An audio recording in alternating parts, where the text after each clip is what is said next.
అంటే ఇక్కడ కొందరు మంది ఏం మాట్లాడుతున్నారంటే అన్న, హిందూ మతంలో కుల వివక్షత ఉందనే కదా మీరు క్రిస్టియానిటీ మతాన్ని తీసుకున్నారు. మరి ఇందులో కూడా మీకు రిజర్వేషన్ ఎందుకు? మీకు సమానత్వం ఉంది కదా క్రిస్టియానిటీ మతంలో అని కొందరు మాట్లాడతారు. కరెక్టే. ఇప్పుడు ఫర్ ఎగ్జాంపుల్ మా కుటుంబం ఉంది, మా ఇంట్లోనే నేను బుద్ధిస్టును, మా అమ్మ క్రిస్టియను, మా భార్య హిందువు. మా కులం మారిందా? మా కులం మారలేదా? మేము ముగ్గురం వేరు మతాలుగా మా మతం మారింది. మరి మా కులం మార్చుకునే హక్కు మేము ఎందుకు మేము దాంట్లో దళితులు ఎందుకుంటాం? మేము మాకు అవసరమేంది? మమ్మల్ని నీచులుగా దుర్మార్గులుగా వచ్చి మీ పనికిరాని పిచ్చ వేసే రిజర్వేషన్ కావాలా మాకు?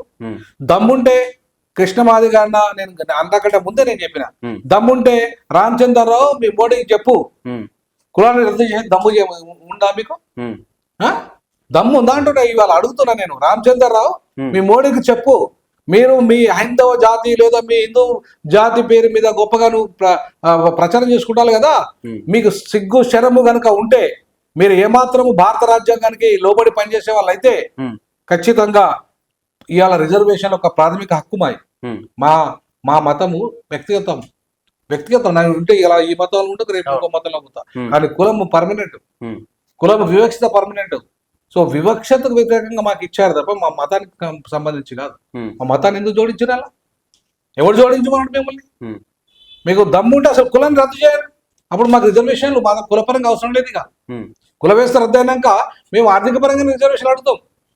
ఆ దమ్ము మీకు ఉందా అంటున్నా, బీజేపీకి మోడీకి ఉందా అంటున్నా, కాంగ్రెస్ ఉందా అనుకుంటున్నా, ఇంతకాలం పరిపాలించిన కాంగ్రెస్ కు ఆ దమ్ము ఉందా అంటున్నా. మరి మీకు ఆ దమ్ము లేనప్పుడు కుల వ్యవస్థ పెట్టింది మీరు, అడ్డరానితనం అని పెట్టింది మీరు, ఇలా అనుభవించమంటున్నది మమ్మల్ని. అయితే మేము దాంట్లో ఉండలేక మమ్మల్ని మనుషులుగా చూసే మతం, మమ్మల్ని పాస్టర్లను చేసింది, పూజారులను చేసింది, మమ్మల్ని ఐపీఎస్లను చేసింది. మేము ఇలా మనుషులుగా బతున్నాం అంతో ఇంతో. ఆ మతం వల్ల మేము ఆ మతం తీసుకోవద్దా? అందులో కుల వివక్షత లేదా? ఎందుకు లేదు? ఉంటే కేఏ పాల్ అంటే లాంటి వాడు క్రైస్తవ మతాన్ని ఎట్లా కబ్జా చేస్తాడు, అనిల్ కుమార్ అంటాడు, సతీష్ కుమార్ అంటాడు ఎట్లా కబ్జా చేస్తాడు. వీళ్ళంతా దళితుల క్రైస్తవ మతంలో సొమ్మంతా ఎవరు తింటున్నారు? ఎన్జిఓల పేరు మీద డబ్బంతా క్రైస్తవుల పేరు మీద తింటున్నది ఎవడు? ఇవాళ మొత్తం క్రైస్తవ నిధులన్నీ వచ్చింది ఎవడికి? ఈ క్రైస్తవులంతా ఈ సతీష్ కుమార్ లాంటి ఆ రేవంత్ రెడ్డి కానీ, ఇటు కేసీఆర్ కానీ, ఇటు రామచంద్ర కానీ డబ్బులు ఇస్తుంది మాకా మీకా? మా పంటలకు కూడా రూపాయి ఇస్తాడా?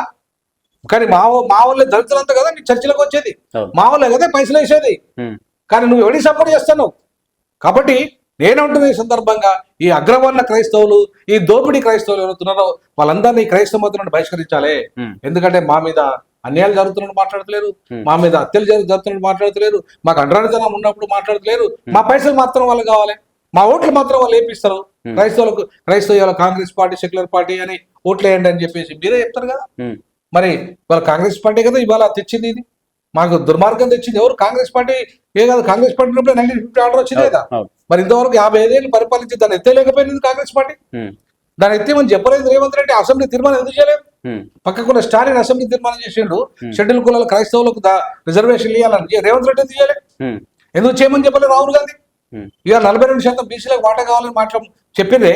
మరి దళిత క్రైస్తవులకు రిజర్వేషన్ ఇవ్వాలని చెప్పి మీరు ఎందుకు అసెంబ్లీ తీర్మానం చేయలేదు? ఎందుకు కేంద్రానికి పంపలేదు? మీకు నిజ చిత్తశుద్ధి ఉంటే దళితుల ఓట్లను తీసుకుంటారు, దండుకుంటారు, మాకు మాత్రం మీకు సొల్యూషన్ చూపెట్టారు. మరి అటువంటిప్పుడు మీ కాంగ్రెస్ పార్టీకి మా వాళ్ళు ఎందుకు ఓటేయాలి? కాబట్టి ఇవాళ బీజేపీ ద్రోహం చేస్తున్న పార్టీ, కానీ డైరెక్ట్ గా చేయట్లేదు, ఇండైరెక్ట్ గా పోయి కోర్టులలో సబ్మిట్ చేస్తుంది. కానీ ఇవాళ మేము మేలు చేస్తున్న పార్టీ అని చెప్పిన కాంగ్రెస్ పార్టీ, మీకోసమే దళితుల కోసం పుట్టిన పార్టీ అని చెప్పుకున్న పార్టీ ఇలా ఇంత దుర్మార్గం, ఇంత ద్రోహం చేస్తుంటే రేవంత్ రెడ్డి ఒక మాట మాట్లాడారు, కాంగ్రెస్ లో ఉన్న దళిత నాయకులు ఒక మాట మాట్లాడారు. మరి ఎందుకు మీరు ఆ రిజర్వేషన్లు ఉండాలిగా? ఈ రిజర్వేషన్ బాబాసాహెబ్ అంబేద్కర్ తెచ్చింది ఎందుకు? ఇట్లాంటి సమస్యలు వచ్చినప్పుడు పరిష్కరించడానికి కదా. ఇట్లాంటి సమస్యలు వచ్చినప్పుడు మీ నాయకుల మీద ఒత్తిడి తేవడానికి కదా. మరి మీరు ఎందుకు మాట్లాడలేదు? సో కాబట్టి ఇవాళ నేను అడుగుతున్న దళిత క్రైస్తవ సమాజాన్ని, మీరు ఇంకా కాంగ్రెస్ పార్టీ నమ్ముకుంటే మీకు విముక్తి లేదు.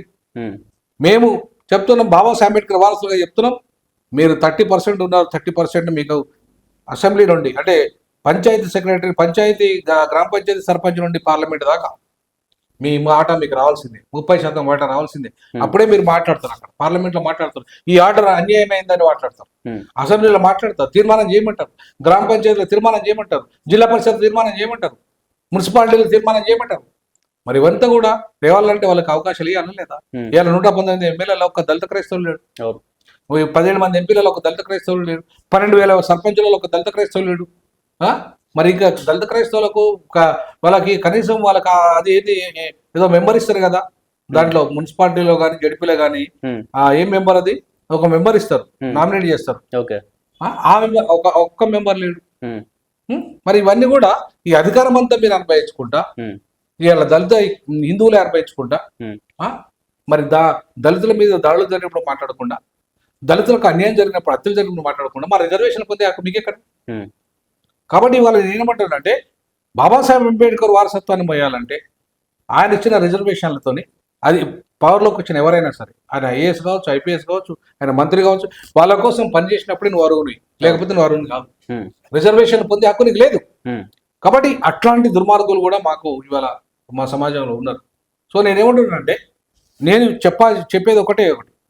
ఇవాళ మాకు సంపదలో వాటా ఇవ్వండి మాకు రిజర్వేషన్ అక్కర్లేదు కుల వ్యవస్థ రద్దు చేయండి మాకు రిజర్వేషన్ అక్కర్లేదు మాకు ఈ ప్రైవేట్ రంగంలో వాటా ఇవ్వండి మాకు రిజర్వేషన్ అక్కర్లేదు మాకు భూమిలో వాటా ఇవ్వండి రిజర్వేషన్ అక్కర్లేదు మాకు అధికారంలో వాటా ఇవ్వండి రిజర్వేషన్ అక్కర్లేదు మరి ఒక ముఖ్యమంత్రి రెడ్డిలే అరువులా ఈ తెలంగాణలో గతంలో 55 ఏళ్ళు ఒక రెడ్డిలే అరువులా తర్వాత వెలమలే అరువులా మరి మేము కాదా అరువులా మా వర్గాలు బీసీ ఎస్సీ ఎస్టీ వర్గాల అరువులు కాదా ఈ దేశంలో మరి పరిపాలన మీ చేతిలో పెట్టుకొని మమ్మల్ని ఇవాళ రిజర్వేషన్ల పేరుతో రైతుల పేరుతో విభజించి మాలమాదిగల్ని విభజించే వర్గీకరణ పేరుతోని ఇలా దళిత హిందువులు వేరు దళిత క్రైస్తవులు వేరని విభజిస్తూ ఇవాళ దళిత సిక్కులు వేరు దళిత ముస్లింలు వేరు దళిత బుద్ధిస్టులు వేరు అని చెప్పి మమ్మల్ని విభజిస్తూ మీరు పాలిస్తున్నారు మా పర్సెంట్ 30% అయితే మీరు 3% లేని వాళ్ళు మీరు పరిపాలిస్తున్నారు 4% లేని వాళ్ళు పరిపాలిస్తున్నారు మరి మేము పరిపాలించాలి మా సమస్యలు పరిష్కరిస్తే మేము అధికారంలో ఉంటేనే మేము పరిష్కరించుకునేది సో ఇవాళ మాకు అధికారం ఎవరైతే మమ్మల్ని అధికారం దూరం చేస్తే